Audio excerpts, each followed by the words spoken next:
Hi, hello and welcome. It is Pip here from queenpipcards.com, and today I'm showing you this card, this pretty sort of two-sided card. It uses the Dashing Deer stamp set, which comes like this. It is clear mount, so it's rubber, red rubber stamps, and it has a very nice sort of swirl here in florals, and then it has this beautiful damask deer here, a couple of small deer, some flowers, and it comes with some really nice sentiments. Happy Christmas, remembering you this season with warm thoughts and a wish for everything merry. But then it also comes with this many merry thanks, which actually isn't a Christmas stamp, but it is sort of seasonal. And then it has these with appreciation for all you do and your year-round spirit of giving. So that's the stamp set, and it comes with a set of dies, but this one doesn't need the dies at all. We're just going to be doing some stamping. So I'm going to walk you through this one, and we'll do it together. There is a bit of big shot work that I've kind of done behind the scenes. So the first thing you're going to need to have is a piece of shaded spruce cardstock. This is one of the new colours that came out in the main catalogue in June from Stampin' Up. It's a really nice Christmassy deep green, which I am loving. So that's just a normal half card base, and then this is a piece of real red, and this is 14.4 centimetres by 10 centimetres, and then you're going to need a piece of crumb cake, this fawn colour, and that is 13.9 centimetres by 9.5. That gives you that stepped layering look. Now on this one I put the red just around the crumb cake. On this one I think I might put it all the way around and then lift the whole thing. So we're going to play with it a little bit. But the first thing that we need to do is stamp our reindeer. So you're going to need your crumb cake. So obviously with Stampin' Up stuff, all of this matches, which is that's the beauty of Stampin' Up. That's what I love. Oh, this one's a bit stiff. So the ink matches the cardstock. So you're going to use crumb cake ink on crumb cake cardstock, and you're going to stamp the big deer. So you're going to ink him up. He's quite a large stamp. Make sure you've got good coverage. And then you're going to stamp him just with about not quite a centimetre gap towards the edge.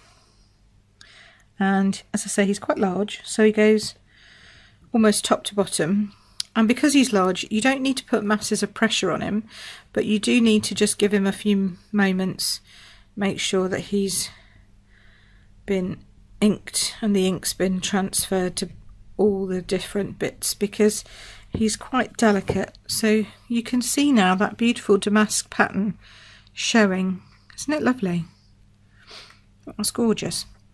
Then the next thing you're going to do, so you finish the stamping with the deer for now, and see how he shows up. So even though that's the crumb cake ink on the crumb cake card, he does show up beautifully. So you don't need to go down another colour. That's lovely. The next thing you're going to need is the Swirls and Curls Big Shot embossing folder. So this is one of the normal embossing folders. It's not a dynamic one, so it's just a normal size. So it'll go through most machines, and you just use it as you would normally use any other embossing folder. Your sandwich in your Big Shot is going to be, she says turning it round, let's get that back round that way. So it's your base Big Shot platform. Then you're going to take this thin die adapter and set it aside. You don't need that. Then you're going to need one cutting plate and another cutting plate to go on top. Okay, so your normal embossing sandwich. And then what you're going to do is you're going to just emboss half of him.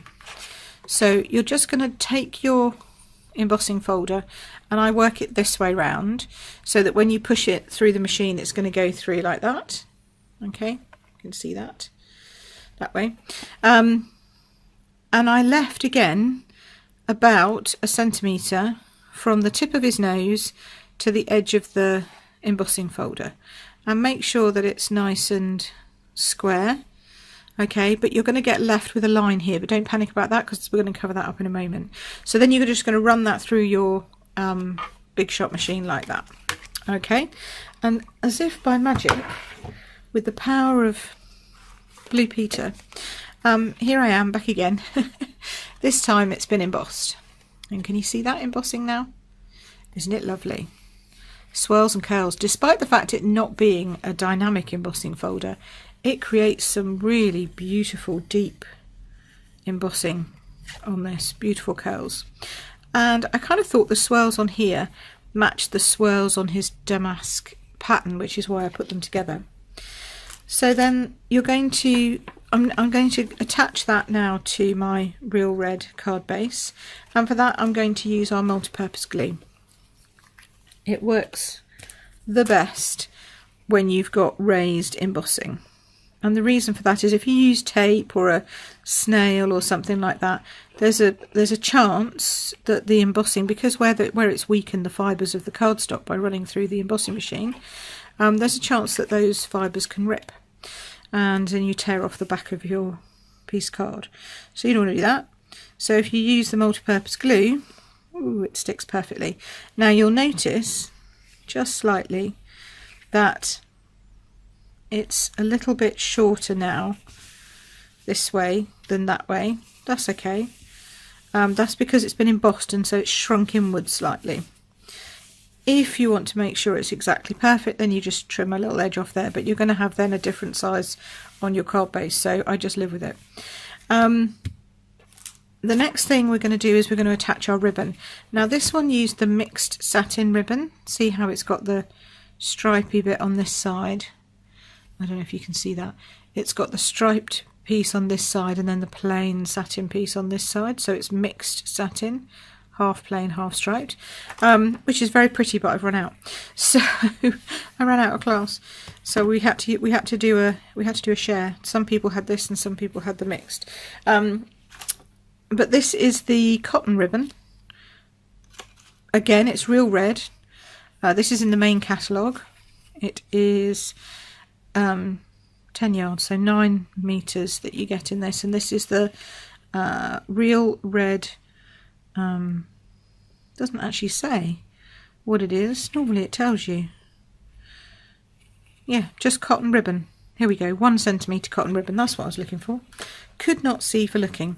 And this, on the other hand, you are going to want to use your snail or tape to hold this at the back. So what I do is I kind of work out where that line is, pop that down on my piece of grid paper, which you can buy, you know, you can get this out of the catalogue. It's not expensive. You get 100 sheets for £11, or we've just announced, or Stampin' Up's just announced, a mini sheet, a mini grid paper for £6 for 50 sheets, which I think is cute, and it's available now, so that's always good. But it's smaller, it's to fit in the Stamparatus, but this stuff is just great for everything else because it's nice and big. I like it because it's big.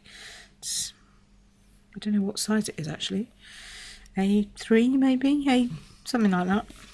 It's 40 centimetres by, what's that, 40 centimetres by 25 centimetres, so it's a large size.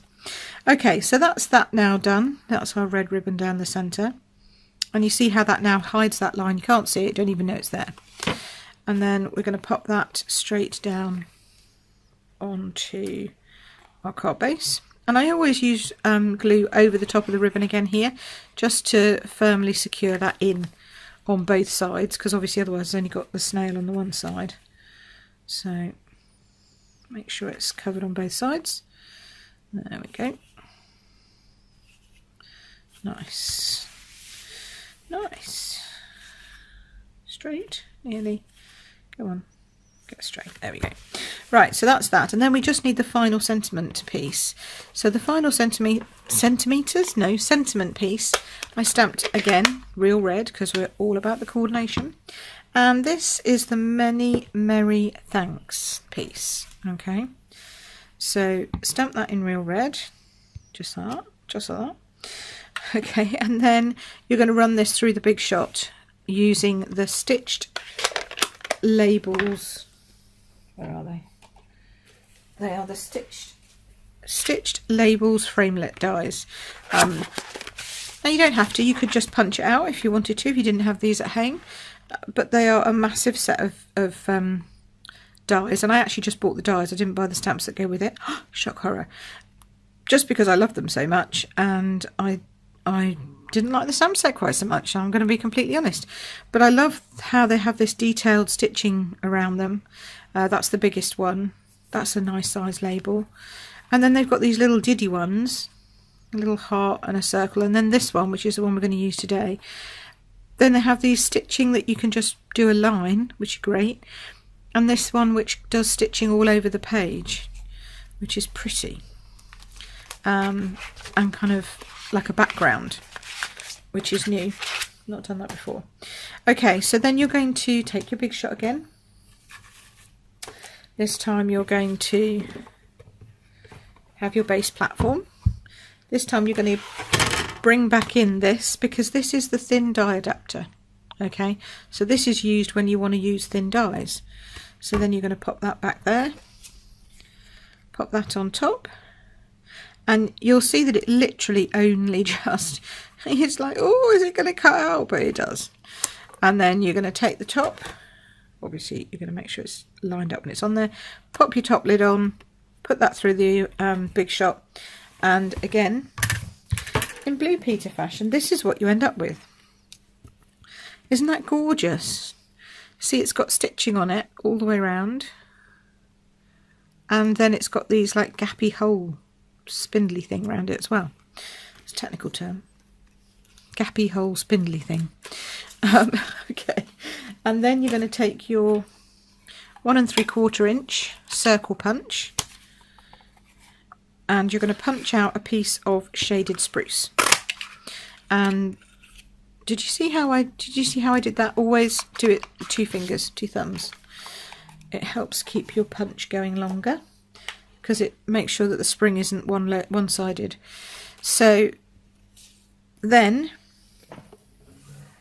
you need some Stampin' Dimensionals, or foam pads as they are known to other people, but we call them Stampin' Dimensionals because they are this unique, well, that's their name for a start, but they're this unique honeycomb pattern, which means you can put them into circles, you can put them into corners. They look great on all kinds of different things, and they work really well.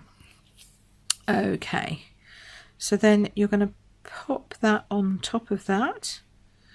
And see, then that gives you that nice green ring underneath.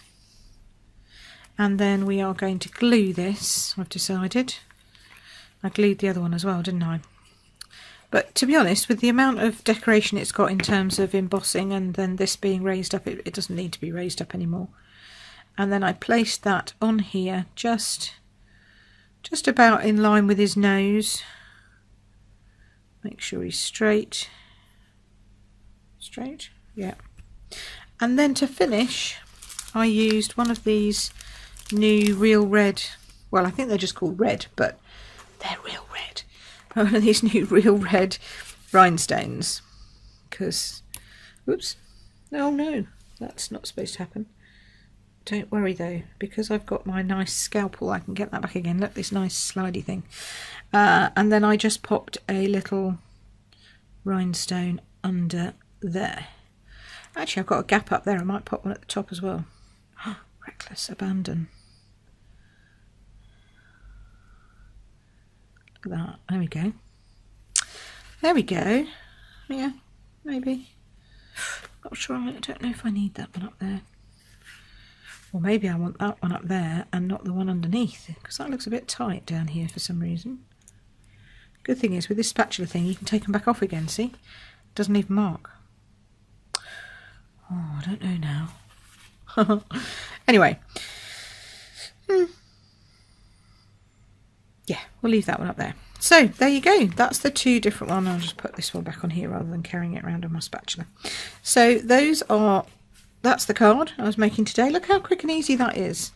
I mean, okay, I've pre-prepped and pre-done some of the die cutting, but I mean, honestly, it's not a very hard card to do. It's just a nice pretty card, and it's something that people wouldn't expect. They're going to think it's a Christmas card until they read the words, and then they go, oh, it's a thank you card, but with a nice deer on it. I think that's lovely, and with these swirls and curls. So thanks for watching. Hope you've enjoyed that. If you have, all the details are below on my blog as well, so that you can see all the sizes and all that kind of stuff without having to whiz backwards and forwards on the video. And if you'd like to purchase anything and you live in the UK or Europe, then jump down, have a look, and you'll find the links to my shop. All right, don't forget to subscribe in the top corner somewhere there. You can subscribe to my YouTube channel, and then you'll be told when there's a new video that posts. So it's generally once a week, but sometimes I add extra ones in. Okay, so have a great day, enjoy your crafting, and I will see you again soon. Take care for now. Bye bye.